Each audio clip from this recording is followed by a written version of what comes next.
Iran एक ऐसा देश जहां सत्ता सिर्फ राजनीति नहीं बल्कि ताकत, सुरक्षा और रहस्य का भी खेल है और इस वक्त वही रहस्य सबसे बड़ा सवाल बन चुका है। ईरान के नए सुप्रीम लीडर मोज्तबा खामेनेई जो सत्ता संभाल चुके हैं लेकिन दिखाई नहीं दे रहे। आखिर क्यों? ये एक बड़ा सवाल। दरअसल रिपोर्ट्स के मुताबिक अमेरिका और इजराइल के हमलों के बाद मोज्तबा खामेनेई बुरी तरह घायल हो गए हैं और इतने घायल हैं कि करीब 2 महीने बाद भी उनका इलाज जारी है। अब बताया ये जा रहा है कि 28 फरवरी को अमेरिका और इजरायली सेना ने अयातुल्लाह अली खामेनेई के परिसर को जब निशाना बनाया था, इसी एयर स्ट्राइक में मोज्तबा खामेनेई गंभीर रूप से जख्मी हुए। अब जो जानकारी सामने आ रही है वो और भी चौंकाने वाली है। पहले खबर थी कि उनका एक पैर काटना पड़ा है, लेकिन अब ये दावा किया जा रहा है कि उनके एक पैर पर 3 बार ऑपरेशन हो चुका है और अभी उन्हें आर्टिफिशियल पैर यानी कि प्रोस्थेटिक लगाया जाना बाकी है। यानी चोट सिर्फ गंभीर नहीं थी बल्कि लगातार जटिल भी बनी हुई है। अब मामला सिर्फ यहीं तक सीमित नहीं है।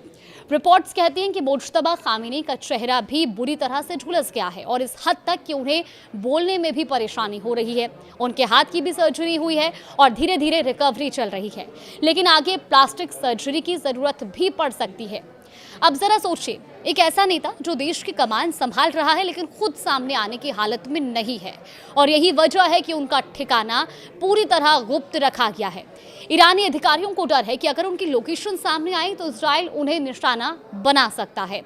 यानी सत्ता है लेकिन सुरक्षा उससे भी बड़ी चुनौती बन चुकी है।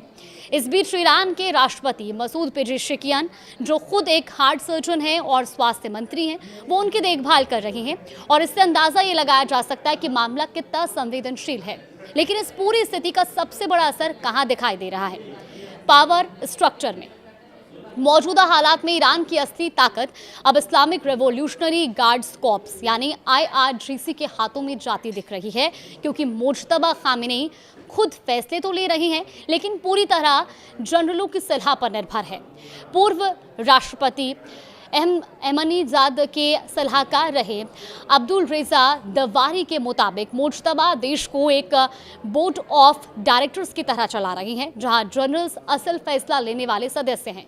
यानी तस्वीर साफ है, सुप्रीम लीडर मौजूद है लेकिन कंट्रोल अब सामूहिक और सैन्य प्रभाव में आ चुका है, और यही इस कहानी का सबसे अहम मोड़ है।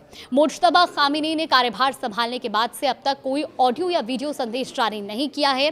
वो सिर्फ लिखित संदेशों के जरिए जनता से संवाद कर रही हैं, और वो भी कैसे?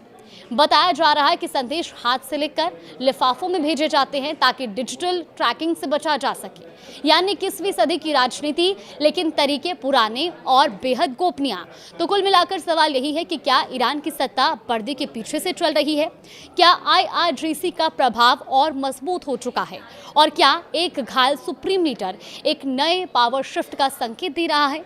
फिलहाल जवाब पूरी तरह साफ नहीं है, लेकिन संकेत बेहद गंभीर है, क्योंकि जब एक देश का सबसे ताकतवर चेहरा सामने नहीं आता तो असली ताकत कहां है, ये सवाल और भी बड़ा हो जाता है।